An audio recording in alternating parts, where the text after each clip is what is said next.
ناظرین، آج ہم آپ کو بتائیں گے کہ مچھلی بغیر ذبح کے حلال کیوں ہے۔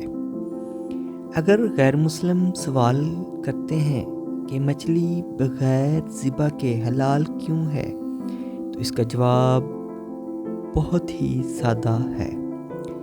مچھلی ذبح کے بغیر مسلمان کیوں کھاتے ہیں اور باقی جانور ذبح کر کے کیوں کھاتے ہیں؟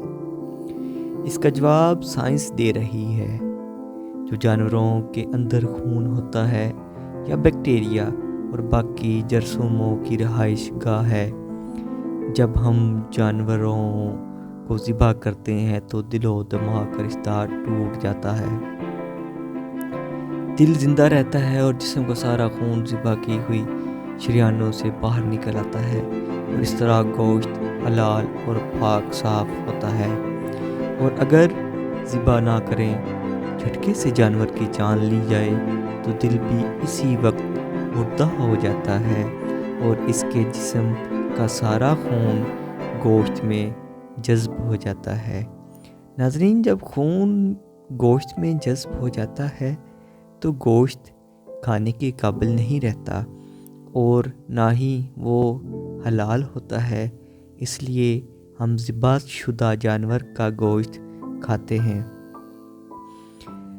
ناظرین، جہاں تک بات ہے مچھلی کو ذبح نہ کرنے کی، تو کیونکہ مچھلی جیسے ہی پانی سے باہر آتی ہے تو اس کے پورے جسم کا نظام اللہ کی خاص قدرت کے تحت چینج ہو جاتا ہے۔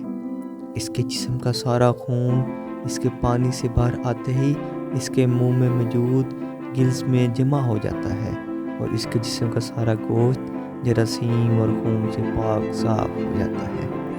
اس لیے مچھلی کو ذبح کرنے کی ضرورت نہیں ہوتی۔ ناظرین، آپ اچھی طرح سمجھ چکے ہوں گے کہ مچھلی کو بغیر ذبح کیے کیسے ہم کھا سکتے ہیں اور یہ کیسے حلال ہے۔ اللہ نے ہم مسلمانوں کے لیے قرآن پاک میں ہر چیز کے بارے میں رہنمائی فرما دی ہے، اور اس کے بعد حدیث میں بھی ساری معلومات ہیں۔ سائنس ہمیشہ سے اسلام کی مرہون منت رہی ہے۔ سائنس کی ابتدا آج سے کم و بیش 1400 سال پہلے اللہ نے اپنی مقدس کتاب قرآن پاک میں کر دی تھی، انسانوں کے لیے، جس میں کسی شک و شبہ کی گنجائش نہیں ہے۔ تو ناظرین، آج کا ٹاپک تھا کہ مچھلی کو ہم بغیر ذبح کیے کیوں کھاتے ہیں اور وہ حلال کیوں ہے۔ تو آپ اس سے بخوبی واقف ہو چکے ہوں گے کہ مچھلی کو ہم ذبح کیوں نہیں کرتے اور باقی جانوروں کو ذبح کیوں کرتے ہیں، اور مچھلی کیسے ڈائریکٹ پانی سے نکال کر باہر رکھنے پر وہ حلال ہو جاتی ہے۔ اس کے ساتھ ہی ہمیں اجازت دیجیے اور اگلی ویڈیو کے لیے ہمارے چینل کو سبسکرائب کریں اور بیل آئیکن پر کلک کریں